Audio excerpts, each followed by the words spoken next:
Fala galera do Dominantes Online, mais uma aula de Química, aspectos macroscópicos da matéria, a parte 4, onde a gente fala sobre misturas. Meu nome é Bruno Matassoli e bora lá para mais uma aulinha. Olha só, a primeira coisa que a gente tem que entender, quando a gente fala de mistura, a gente tem que entender que mistura é um material que é formado por mais de uma substância, beleza? Então assim, peguei um material. Esse material é formado por mais de uma substância, a gente classifica isso como mistura. Ah, mas aí quais são as substâncias que compõem esse material? Aí você pode separar. Então é um material composto, só cuidado quando tem um material composto com substância composta. Se é um material formado por apenas uma substância, lembra da outra 3, e essa substância pode ser classificada como substância composta, aí é diferente. Tá? Agora, a mistura é quando você tem mais de uma substância. E aí que está a grande sacada. Quando a gente vai pensar em classificar esses materiais, a gente classifica principalmente quanto ao aspecto, ou principalmente o que a gente chama de número de fases. Tá? E aí, o que vai ser fase para a gente? Fase vai ser uma porção, né, do sistema que tem o mesmo aspecto, as mesmas características. Só que olha só, quando a gente fala mesmas características, a gente utiliza até mesmo a utilização de um ultramicroscópio para visualizar aquilo em menores partes, se realmente aquela composição ela não é distinta, ela é semelhante igual.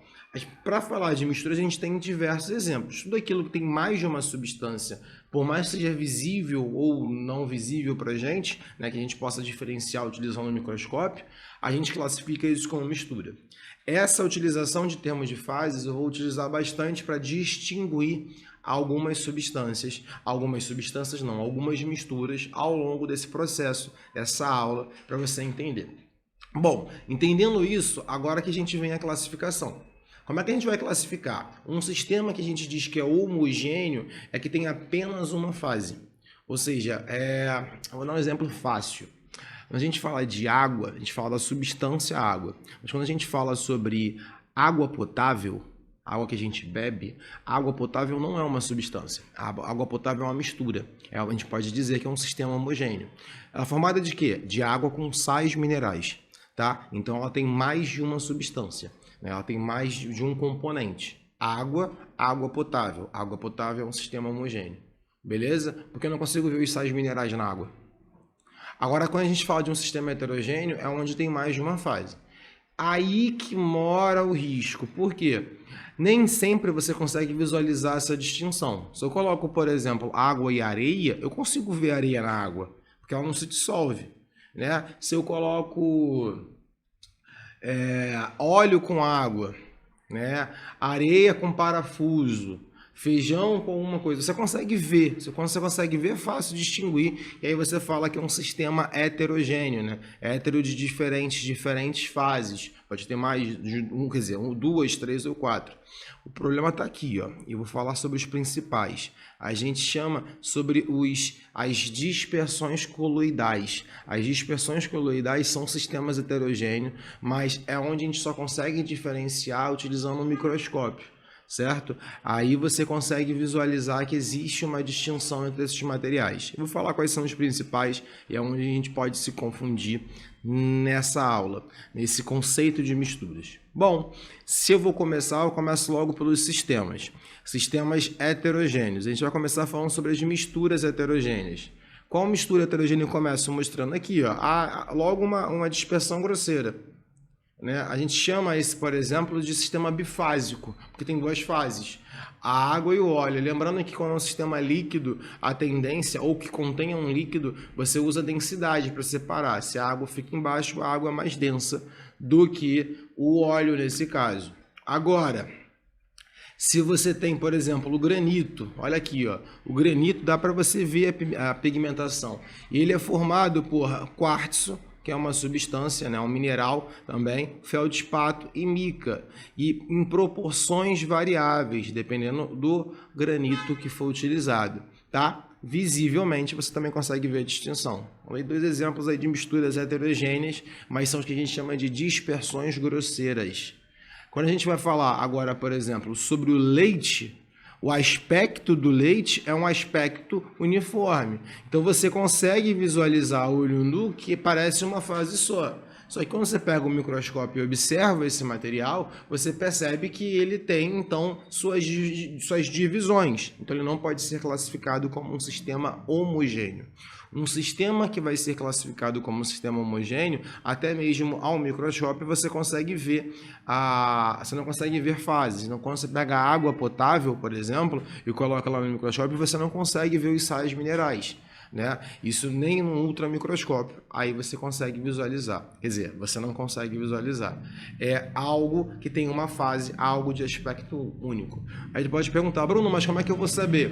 Então, os principais exemplos de sistemas coloidais que a gente trabalha são sempre aqueles formados por alguma parte gordurosa e alguma parte aquosa. Se você sabe que aquele sistema tem ambas as partes, você sabe que está se tratando de uma mistura heterogênea. O que a gente está vendo aqui no leite são as que a gente chama de micelas de gordura.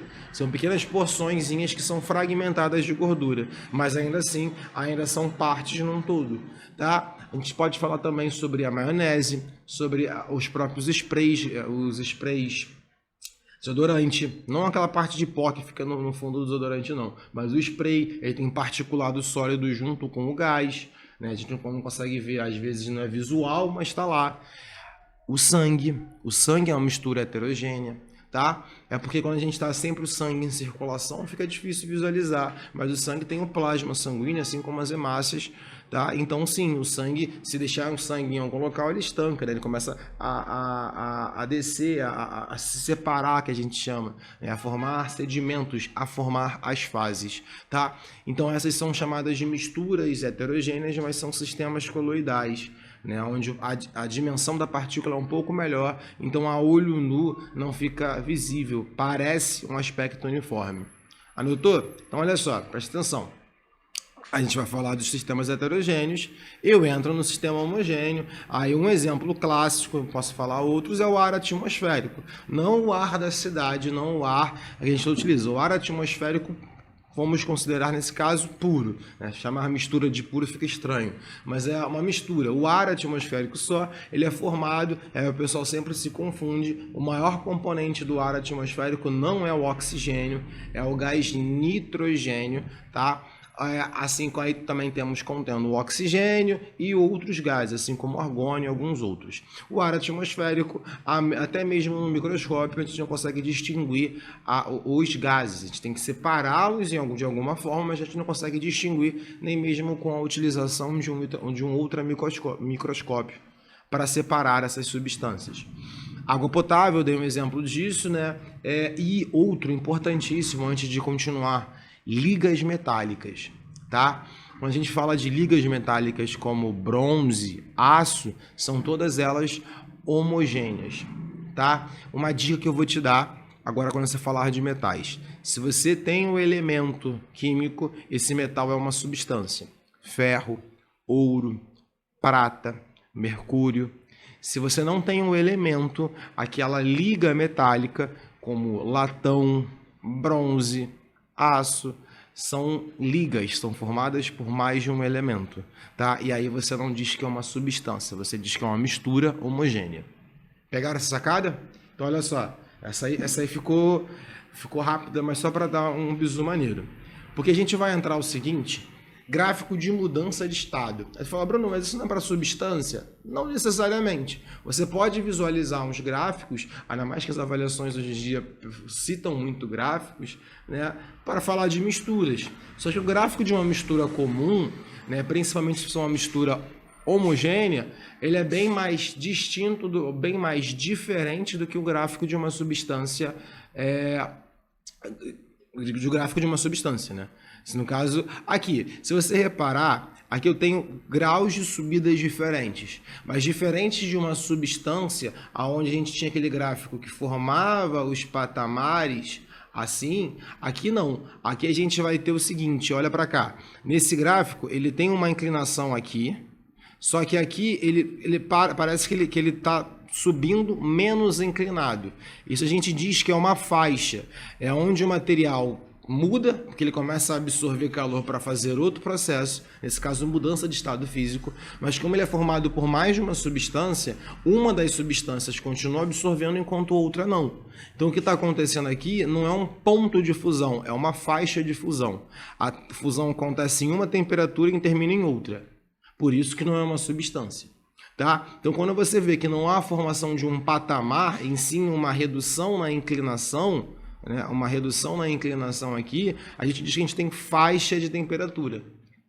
A gente tem faixa de temperatura, eu não estou trabalhando com uma substância, eu estou trabalhando com uma mistura, tá? Uma mistura comum, modo de falar, porque tem alguns casos especiais que eu vou falar aqui mais à frente. E aí você pode utilizar esse gráfico da mesma forma, como também pode ser colocado, tá? É menos comum trabalhar com a identificação desse gráfico, porque você não tem um ponto específico, você tem uma faixa. Se eu perguntasse qual a temperatura que ocorreu a ebulição, você responder dessa temperatura aqui até essa aqui. Foi uma faixa, não foi uma só. Né? Ele continuou aquecendo. A água potável, por exemplo, não tem uma temperatura de ebulição, ela tem uma faixa de ebulição. Por quê? Porque a água potável contém sais minerais. Ah, Bruno, mas é tão pouquinho. Mas já muda. A água, substância água, tem um ponto de ebulição 100 graus Celsius. A água potável, aí depende da região, mas aí dependeria dos sais minerais envolvidos, mas a gente pode colocar aí, sei lá, 101, 100,8. Ah, muda pouco, mas muda. E não é constante. Dependendo da quantidade de sais minerais e os sais minerais presentes, você vai ter uma faixa de ebulição diferente, acontecendo de uma temperatura até outra. Variação pode ser pouca ou variação pode ser muita, dependendo da quantidade utilizada. Beleza? Então, olha só. Entendendo como é que funciona uma substância, a gente entra agora na seguinte, as misturas especiais. Existem algumas misturas homogêneas que são específicas em alguma parte que geram propriedades. A primeira que eu vou falar para vocês é a mistura eutética. O que vai ser uma mistura eutética? É uma mistura com uma composição bem definida, e nesse caso principalmente quando a gente fala de ligas metálicas,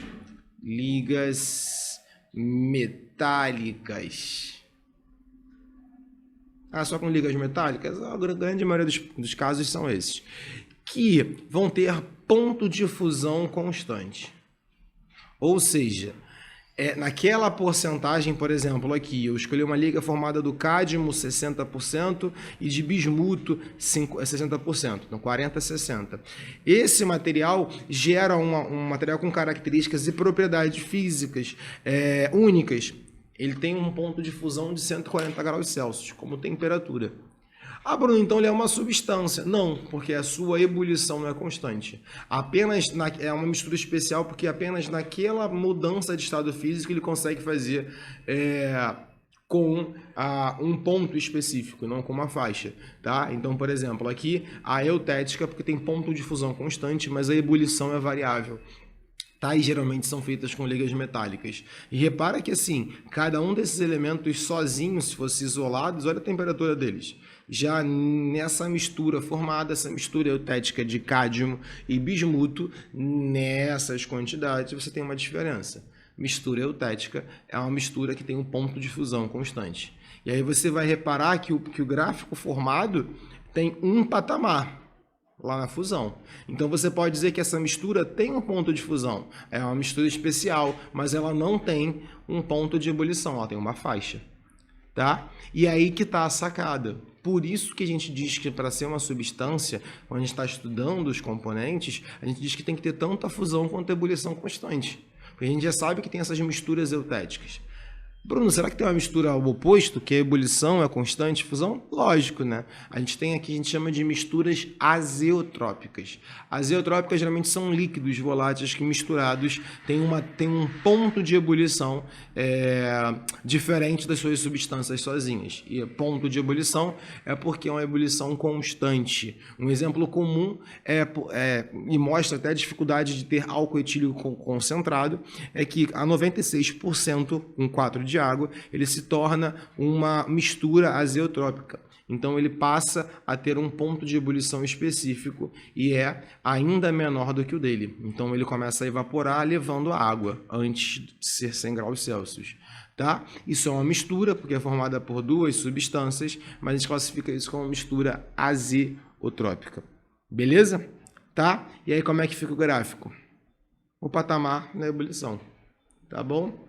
E aí, assim, a gente encerra esse grande conjunto de tópicos, de aspectos macroscópicos, entendendo o que é uma substância, uma mistura, entendendo os primórdios e o conhecimento básico de cada um e as definições, e principalmente, tomem cuidado com as definições e gráficos desse conteúdo.